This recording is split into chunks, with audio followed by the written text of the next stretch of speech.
Hi everyone, welcome back to my YouTube channel. मैं आपको मेरी channel ला तराम लोग चली अदो मैं आप हुजिक से आई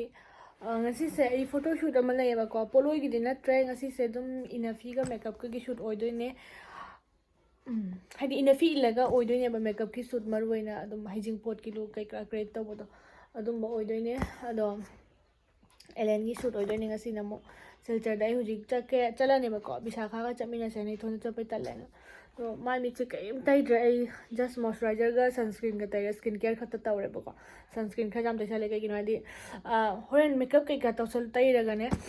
होरेन मुते थोप खतो पदा चाम थोप आम माय गा थोप आम तल्ले इनम थानी ना सेरी जस्ट वाइप्स न तौरगा दो यारे अदु दुगी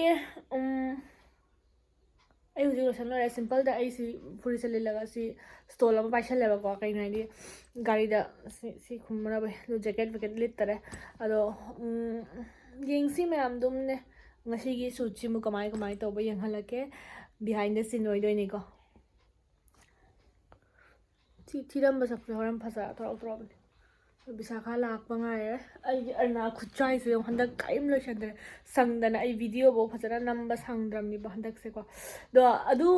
mayam 2025 changak padagi ko Ahanba photo shoot oi doi ni ai gi do ngasi se yengsi nungai doi di male ado ai huji bisakha la ga thoni ai không có tong ta ko sin tal lai na ai ama le phun ka lai ba ne sang la ni la ko sin ne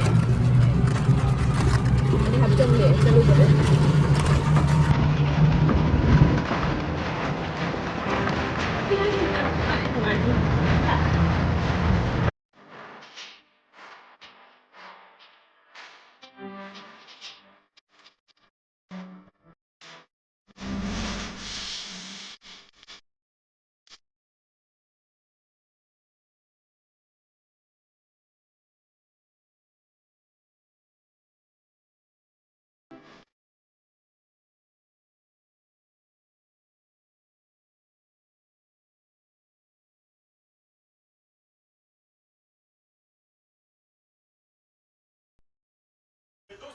do ma'am ko zik shoot ma phom da yaure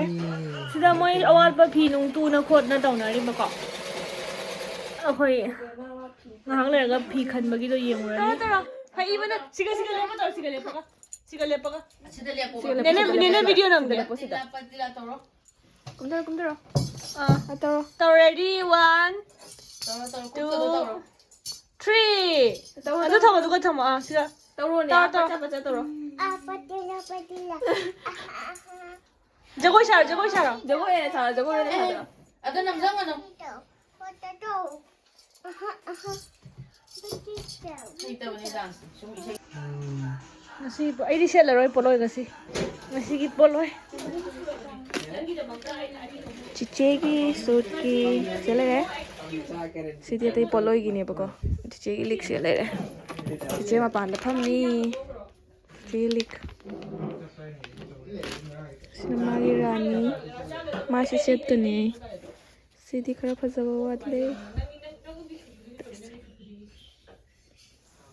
si phajai अदो ma'am आईगी makeup से तब हौगतोरे बको दो makeup तौरसे Sachin गा Allen Ghani Sachin Ahaan बगी makeup तब हौगले कईगिनो आदा Allen दो जाम चिल्लब ngasi से पोलोई की शूट अमा सु लैबनी ना पोलोई सेट बगी मिसी सु माना कन के खत हौरी थेंग तारेन को मासु थेंग यादब आइसु थेंग यादब ngasi दे एकदम थौरबनी आई संधा ममांग दा लोइदब यादे सिनेबा पोलोई शूट खुदिंग की आई दुम नुंथांग जुम दा जुम अहिंग दा जौबनी ममा ओइना सु ngange थाद्रबने बदुना हंद संदा मांगना जौदब यादे ना आई के हल्ले दो सचिन के खल्ले दो एलेना सु सुम हाइरे माना पाम्बा क्रिएट तौनिंगबा मेकअप लुक तो को दो माना सु सुम यावरी पिसुम सेमबा खोपक एलेना सु मयाम सेमे दो सचिन मोय एनी चंगना केबिरे हाइ ताइने को दो फजना केरे अदुगा ngasi aingonda makeup look to do sina adum phane ka selaga icham chamba am pinkish look om khak later ne soft oi bedo diwi oi bedo do kai ko ge khang de ko idi yamna knowledge laite ado moina dum phana ba taw he noin phana ba taw ro hana ko adu do keri dom somna kanda elen na keri sina bridal look oi do ni mana keri sina mu aina mu khara chammani ko bridal look ti na tre bridal look ti pi roi bang si do khut hai ba sing sina pha sana ke thok pe re engonda do moi gi ꯌꯥꯝ ꯌꯥꯡꯁꯨ ꯌꯥꯡꯉꯦꯕ ꯅꯨꯡꯉꯥꯏꯕꯅꯦꯕꯀꯣ ꯍꯥꯏꯗꯤ ꯁꯨꯃꯥꯏꯅ ꯃꯤꯅ ꯑꯗꯨꯝ makeup ꯇꯧꯕꯤꯃꯟꯅ ꯑꯩꯁꯦ ꯐꯝꯃꯒ ꯑꯗꯨꯝ ꯂꯩꯅꯤꯡꯉꯦ makeup ꯇꯧꯕꯤꯔꯒ ꯂꯣꯏꯔꯒ ꯍꯔꯥꯎꯕꯗꯣ ꯑꯗꯩ ꯏꯁꯥꯅ ꯑꯝꯇ ꯀꯦꯅꯤꯡꯗ꯭ꯔꯦ ꯏꯁꯥꯅ ꯀꯦꯌꯨ ꯍꯥꯏꯔꯗꯤ ꯑꯩ ꯑꯗꯨꯝ ꯁꯠ ꯁꯠ ꯁꯠ ꯇꯧꯁꯜꯂ ꯑꯗꯨꯝ ꯂꯣꯏꯁꯜꯂꯦ ꯃꯣꯏꯗꯤ ꯌꯥꯝ ꯊꯋꯥꯏ ꯌꯥꯎꯅ ꯐꯖꯅꯕ ꯍꯣꯠꯅꯔꯤꯕꯀꯣ ꯑꯗꯣ ꯁꯠ ꯁꯠ ꯁꯠ ꯇꯧꯔꯦ ꯑꯗꯣ ꯉꯁꯤꯒꯤ ꯃꯦꯀꯞꯁꯤꯗꯤ ꯑꯣꯅꯦꯁꯂꯤ ꯄꯨꯡ ꯑꯃꯗ ꯂꯣꯏꯅ ꯃꯦꯀꯞ ꯇꯧꯕ ꯂꯣꯏꯈ꯭ꯔꯦ ꯄꯨꯡ ꯑꯃꯒꯤ ꯃꯅꯨꯡꯗ ꯀꯝꯄ꯭ꯂꯤꯠ ꯂꯨꯛꯁꯦ ꯂꯣꯏꯔꯕꯅꯦꯕꯀꯣ ꯑꯗꯣ ꯑꯣꯜꯃꯣꯁ ꯂꯣꯏꯁꯤꯜꯂꯛꯑꯦ ꯁꯤꯒ ꯂꯤꯞ ꯀꯂꯔ ꯇꯩꯔꯤꯀꯣ ꯍꯥꯏꯗꯤ ꯂꯤꯞ ꯂꯥꯏꯅꯔ ꯇꯩꯕ ꯂꯣꯏꯔꯒ ꯑꯗꯨꯝ ꯂꯤꯞꯁꯇꯤꯛ ꯇꯩꯔꯒ ꯂꯣꯏꯔꯅꯤꯕꯀꯣ ꯑꯗꯨꯗꯤ ꯃꯌꯥꯝꯁꯤꯒ ꯃꯦꯀꯞꯁꯦ ꯈꯔ ꯌꯦꯡꯕꯁꯨ ꯍꯧꯔꯝꯃꯅꯤ ꯃꯌꯥꯝꯅꯁꯨ ꯑꯗꯨꯝ ꯈꯔ ꯀꯃꯥꯏ ꯇꯧꯋꯤ ꯑꯗꯨꯝ ꯍꯥꯏꯕꯤꯔꯛꯑꯣꯕꯀꯣ ꯌꯥꯝꯅ ꯁꯣꯐꯇꯤ ꯑꯣꯏ ꯌꯥꯝ ꯄꯤꯡ ꯂꯨꯛ ꯑꯣꯏꯕ ꯐꯤꯗꯨꯁꯨ ꯏꯟꯗꯣꯏ ꯐꯤꯗꯨꯁꯨ ꯄꯤꯡꯛ ꯑꯣꯏꯕꯅꯤꯅ ꯑꯗꯨꯝ ꯑꯗꯨꯒꯨꯝꯕ ꯄꯤꯡꯀꯤꯁ ꯂꯨꯛ ꯑꯃ ꯆꯪꯅꯕꯅꯀꯣ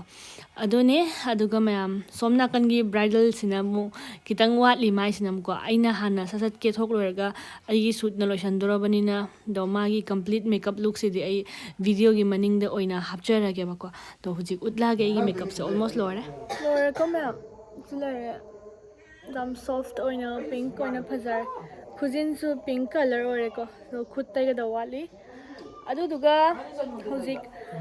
ꯗ꯭ꯔꯦꯁ ꯁꯦꯠꯂꯅꯤ ꯉꯁꯤꯁꯦ ꯑꯗꯨꯝ ꯔꯥꯅꯤꯅꯤ ꯑꯩ ꯄꯣꯠꯂꯣꯏ ꯁꯦꯠꯂꯣꯏꯕꯀꯣ ꯑꯗꯣ ꯑꯩꯁꯨ ꯌꯥꯝ ꯐꯖꯔꯦ ꯉꯟꯁꯨ ꯉꯜꯂꯤꯁꯦ ꯉꯟꯅꯁꯨ ꯂꯣꯏꯗꯣꯔꯦ ꯑꯁꯤ ꯑꯩ ꯁꯨꯠ ꯇꯧꯕ ꯄꯨꯡ ꯑꯃ ꯐꯥꯔꯣꯏ ꯃꯣꯏ ꯂꯥꯛꯑꯗꯤ ꯑꯗꯨꯝ ꯌꯥꯔꯦꯕ ꯑꯩꯅ ꯍꯥꯏꯗꯤ ꯗ꯭ꯔꯦꯁ ꯑꯃꯈꯛꯇ ꯑꯣꯏꯕꯅꯤꯅꯅꯦ ꯁꯤ ꯂꯩꯔꯦ ꯂꯨꯍꯣꯡꯕꯒꯤ ꯑꯣꯔꯗꯔ ꯁꯠ ꯁꯠ ꯇꯧꯁꯜꯂꯛꯑꯣ ꯁꯤ ꯃꯦꯀꯞꯁꯦ ꯎꯔꯒ ꯑꯣꯔꯗꯔ ꯇꯧꯗ꯭ꯔꯗꯤ ꯇꯧꯖꯗ꯭ꯔꯦꯗꯅ ꯌꯥꯎꯗꯦ ꯌꯦꯡꯉꯁꯤ ꯑꯗꯨꯗꯤ ꯃꯦꯀꯞꯁꯦ ꯂꯩꯔꯦ ꯁꯤ ꯎꯔꯣꯏꯗ꯭ꯔꯣ ꯅꯤꯀꯦꯟ ꯃꯊꯛ ꯏꯍꯣ ꯍꯣꯔꯤꯁꯦ ꯃꯊꯛ ꯍꯣꯔꯤꯉꯩꯒꯤ ꯅꯨꯡꯉꯥꯏꯔꯦ ꯁꯤ ꯂꯥꯏꯠꯀꯤ ꯏꯂꯨꯖꯟꯁꯤ ꯎꯕ꯭ꯔꯥ ꯉꯁꯥꯏ ꯅꯣꯡꯃꯗꯅꯦ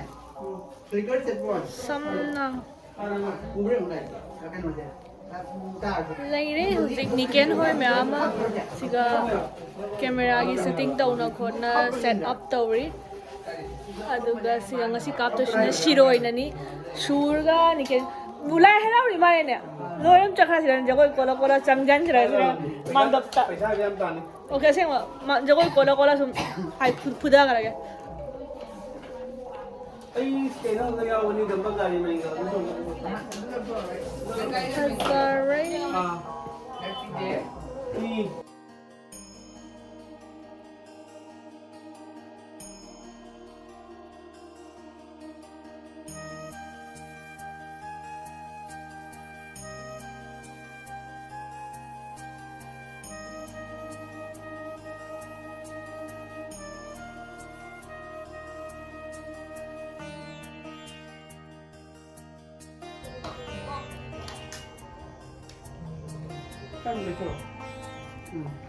까보거나 마 실시간으로 잘 들으면 괜찮나?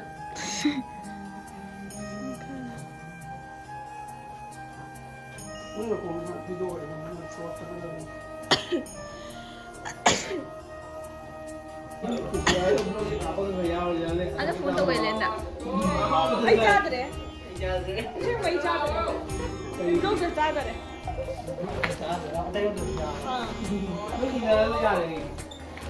나 성호 아직 생각이 되네 봐 싫어 보러 한번에 봐 한번 먹으러 가네 가 니 더우면 많이 떠보죠 까리? 하이냐 फाइन तो जूम तो रहेगा सारी दुनिया को मिटा दूंगा अंबानी की मतलब बहुत माइस है हम लोग जाने के मुंबई रहते फंबगी लेके ने ना लेके आ गया आई के होती हां ऐसे बैठो आई लाइट से हम लोग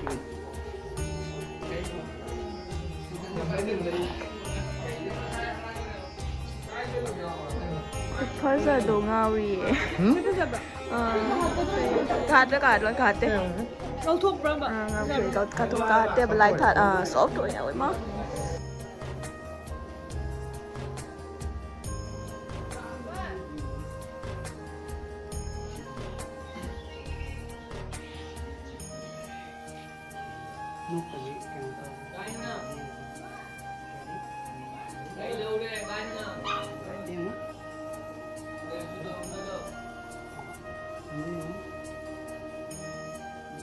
cái nó đâu xí đấy không này đi vào đi xin đi các lại đóng xem mình không có được chế độ của mình không có là cái đó mình mình để cái gì thế thôi ăn rồi mà không nói không đâu rồi cái này là thôi nha thôi 1, 2, 3,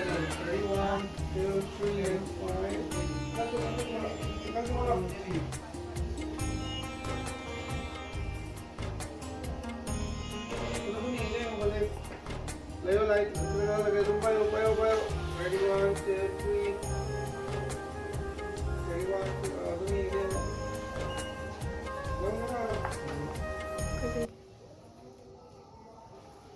Cái camera dẫn tiếng không?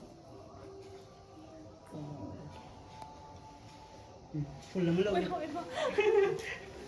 là cách. Ready? 1, 2, 3, camera này không?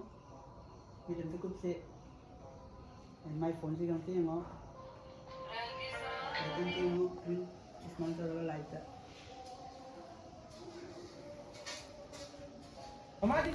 Lore ngasi dress amada kape dress ani sudre baka chasilo nungda ni kije si hujik ai jumda chalani baka lore mate khatang tani ko si makeup look ama khatang gi suit to ngasi ai poloi su jaw de da phi su change tawdre thenge ani hayeng thabak lei bani na ngasi solution da ba yadre wow say hi magi poloi shoot ni ngasi magi poloi shi lei re chana magi suit ki sumate ma hapchara ke ma'am dum yeng bi ai gi budi loire ba ko ado magi mu yeng mina se masak phaja bane wow pretty girl pretty woman okay set lo ro kai ya đi mình chơi Zare देखा तो काम करो एक बार mana mai masa ai mai zau bi क्या करो देखो यहाँ पे देखो the artist kai to bi that chalu ki ge ko by the magi poloi shoot ki horen spot ta hapo ko अब क्या spot ta phajana hapo ai gi channel da uni magi shoot mu mayam ai di poloi kshetra banina dum hale ba ko haidi poloi shoot ta bina do elen gi ngasi gi poloi shoot chini ko kumin poloi ni yam phaje ba poloi se yam lang bane ba ko do result di insta gi page ta loina photo video uba phangani do mayam ngai biu ano ba poloi oi doine ado decoration sina as a 10 house ni duga photography videography gi team sina mayam ju khangi duni shiroi ni ni ken hoina ka pini ni ken ga shur gana ka pini ba ko yam phajara kani haibe asa chaw thami do nupi si su yam nungsi bani ma se barbie kawi ai nungsi ga bishnu pya manipuri ni ko angang ni masak yam phaje ba ko do mayam su sungsoi soi dan handa ki anoba poloi si result ngai biu go ba ko to sungsoi chu na mayam tu yeng min na si kamai to bo do